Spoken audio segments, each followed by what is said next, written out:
viidiyoolee kana lamaan ilaalaati. Viidiyoo ijoollee ofii gatanii biyya Arabaa yeroo deeman. Naafiitu achi jira.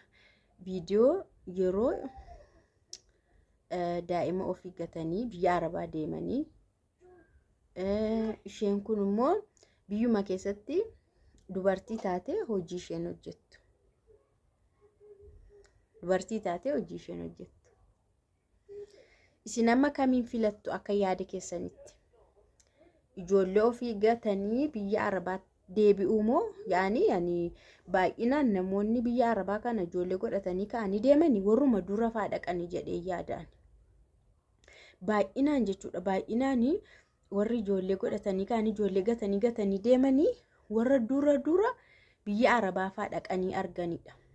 Maaliif beektu? Amma takka hojjetanii akka koo kana biyyan galu. Anuma fakkeenya ofuma fudhadha. Biyyan galu gaa'iluma godhataniiru ajan. Gaa'ila godhataniiru ijoollee tokko hindahu lammatas akkumatti hindahu garuu yeroo itti adeemanii jireenyi isaanii baay'ee ulfaataa ta'a. Yeroo itti ulfaatu biyya Arabaa yoo dhaqee ijoollee konaafaa guddisaa jedhanii ka'aniitu gara biyya Arabaa deemu. Warri akka kanaa jalqabuun biyya Arabaa immoo hin barree biyya Arabaa dhaquus immoo hin barbaanne immoo hojii biyya keessaa hojii tokkollee hin tuffatan. Hojii guyyaa irraa kaasee jechuudha. Kun hojii amma dubartiin ammaa hojjettu argitamti hojii dhiira. Yaa hojiinillee hojii dhiiraa hojii dubartii hin jedhamu garuu hojii ulfaataa waan ta'eef hojii dhiiraa jenne. Hojiin kun amma hojii baay'ee ulfaataadha. Hojichi baay'ee ulfaataadha jechuudha. Dhugaa dubbachuudhaaf. Kana qofaa miti. Dubartoonni hojii akkamii fa'aa hojjetu? Dhagaasii olee fa'aa guru. Gaamoo irratti yeroo gaamoon tokko ijaaramu. Dhagaa wantini baarellaa fa'aarra kaa'anii si ol baasu. Bulokkeettii fa'aa kana. Hojii akkasii fa'aa hojjetu jechuudha dubartoonni. Baay'ee hojii isin amma biyya Arabaa naa jiraattan kana hojii gurguddaa hojjenna jettu miti. Dhugaa hojiin keessan guddaa miti. Hin ulfaatu garuu sa'aatii dheeraa hojjettu malee. Hin ulfaatu garuu iddoo tokkottis jira iddoon ulfaatu akka waliigalaatti garuu hin ulfaata hin jedhamu. Mana tokko manoonni tokko jiru malee kan hojii humnaa olii nama hojjechiisan. Fakkeenyaaf kan akka maqaan samaanii minxaafii gurguddaa sana fa'aa miiccitee kan miicciterra ol baastu baattee asii ol gara satii irratti akka qooruuf lafatti miiccitee kaatee isa faana ol gangalattu fa'a. Dhugaa hojii baay'ee dadhabsiisaa nuffisiisaadha. Bakka anu umurii koo keessatti garuu isa miicceen beeku. Wanti geessama iddootti miiccamu sana geessama. Nu biraa jechuudha yeroo sana. Achi geessame achitti miiccama. Innaa nagaa isiniif haa ta'u kabajamtoota hordoftoota akkam jirtu nagaa keessanii ani baay'ee nagaa koo galata waaqaa ta'u bakka jiraattanii isiniin jedha. Egaa viidiyoolee kana lamaan irraa maaluma hubattu jedhee isinii dhiyeesseetiin jira. Amma fakkeenyaaf jechuudha mucayyoon tokko erga biyya Arabaa deemtee ji'a 6dha. Dandeettii haasa'ullee hin qabdu viidiyoo ishee argee jechuudha. Duraa duuba tartiiba haasaallee hin beektu. Bilbila illee fayyadamtee hin beektu erga gaafa dhaqxe. Osoo bilbila fayyadamteetti ta'e haguma ji'a kanaattu silaa haasaa himannaallee hin barti turte. Akkamitti akka himattullee hin barti. Waan taatellee hin himatti seeraan ture. Mucaan kun amma ani viidiyoo ishee naan ilaale himannaallee hin beektu jechuudha. Ji'a 6 biyya Arabaa kana kan dhaqxe.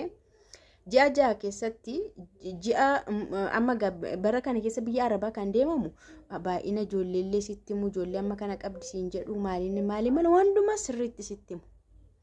Yoo yeroo deemtu jechuudha antini argatte madaamii argattee jechuudha. Asuma warra amma akkanumatti deemanii biiroo kaa'an ani san beeku. Garuu isheen kun manatti galtu daa'ima 5 qabu jechuudhaan itti manii dhaqxe mucaan kun yeroo dhaqxu mana haadhaafis mana hintalaafis hin tajaajilti. Haati hiyyeettiidha hintalatu gargaaraa jette.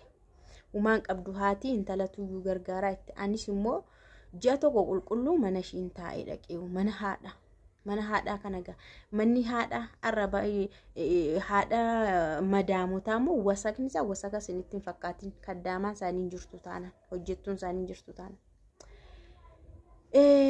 Maal gootii ji'a tokko nachi taa'etti qulqulleessuudha. Wasaka sabara meeqaatti gaayyoona kana.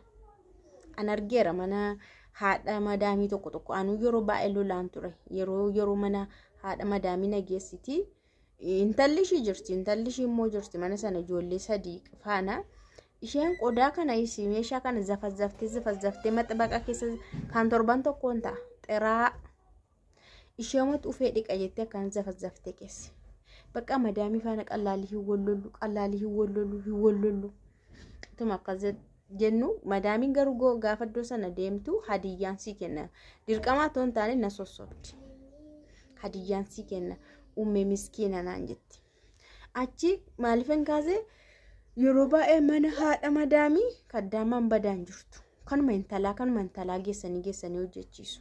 Mucaan kun sama ji'a tokko guutuu achiin taa'e jettee achiin hojjedheettee achi immoo mana haadhaa dhufeenii mana madaamiin hojjedheettee gidduuma deemiin hojjedhaa itti bilbilaan qabu itti humaayyuun qabu jetti. Achi afaan illee badaan beeku jetti mucaan mana sanaa immoo mucaan sammuunsaa badaan hojjennetu jira jetti. Mucaan sun baay'ee na rakkisaa jetti na rukutaa jetti baay'ee baqa haaduu faa baqa sikkiinaa faa billaa faa qabatee na faana fiigaa jetti. Achi mucaa kana narraa dhowwaa akkamittiin hojii halkan faa uffata faanarraa fuudhee dhufee uffata faanarraa fuudhee deema du'an ciisuu jetti. Laalga gorfaallee hin qabdu ta'a yookaan mingallaxii faa keessa ciisti mucaan kun. Balballi isaa kan hin cufame jechuudha iddoo tokko. Akkana hamadaamiidha narraa dhowwii yeroo hin jedhu dhiisii inni dhukkuba sammuunsaa badaa miti inni dhukkuba naan jedhaniitu zim jedhu narraa sin dhowwanii jetti. Mucaan kun baqa humanatti gama huma baay'ee na rakkisaa jetti baqqaan ciisuullee hin danda'u hojjechuullee hin danda'u jette. Achi intaloon tokkollee irra keessaan jirti isheen iyyuu mucaan suni akka malee nama rukutaa of eeggadhu mana kana akkoo namni iyyuu hin taa'u sihiin nama shanaffaatu dhufee galee mana kana of eeggadhu naan jettee natti himteetti jette isheen irra keessaa tokko jirti hojjettuuni. Achi booda rakkanaani abbaatti himeette namichatti himeette baabaatti yeroon himu isaan immoo maaliif baabaatti himta jette madaamiin maaliif baabaatti himta jetteetu dhiira sadi na reebsisuudhaaf ijoollee dhiiraa sadi natti fiddee jette. Gaafa sana gadi ba'uudhaaf nan bada jedhee ka'een akka isaan haa ta'uu dinnaan fooqii sadaffaarraa kuufee jette. Amma hospitaala jirti mucaan kun. Amma hospitaala keessa jirti. Erga dhaqxee ji'a jaalaalama. Garuu amma baqa bashiteenyaa taateetu caccabdee hospitaala keessa jirti jechuudha. Ji'a jaatti. Amma jarri asiin erga hin gahamee namni tokko dhufee nan laalleetti. Namni tokkos dhufee nan dubbisne bilbilas naan bilbilaniitti. Askiyaa nama na baasu nama na gashu itti ilaala. Kanaafuu amma dubbii gosa jalqabaatti sinii fide. Kanaaf amma biyya Arabaa kana miidhaa isaa moo faayidaa isaa caala keessattuu bara ammaa kana keessa. Damoozallee naa kennitee hin beektutti mucaan kun ilaali. Ji'a kan hojjette kan damooza hin qabne kan fayyaa dhabde aqaneechitti gatanii sanuu namoota ijoollee gadee nama gaggaafatu hospitaala keetti ijoolleen keenya wal argumti nama achitti argutu dhaqe viidiyoo waraabe. Kanaafi yeroo baay'ee jechuudha osoo namaa danda'ame akka dubartittii ishee hojii dhiiraa kan hojjettu dhugaa keessattuu ijoollee qabaannaan hin jedhan. Ijoollee qabaannaan akka dubartii ishee kana cimanii biyyuma keessatti ijoollee ofii guddifachuudhaan jedha. Keessumaa keessaa bara kana bara duriitoo hin taane keessuma keessa bara kana meesii maayittu siyyaanni keessan akkana.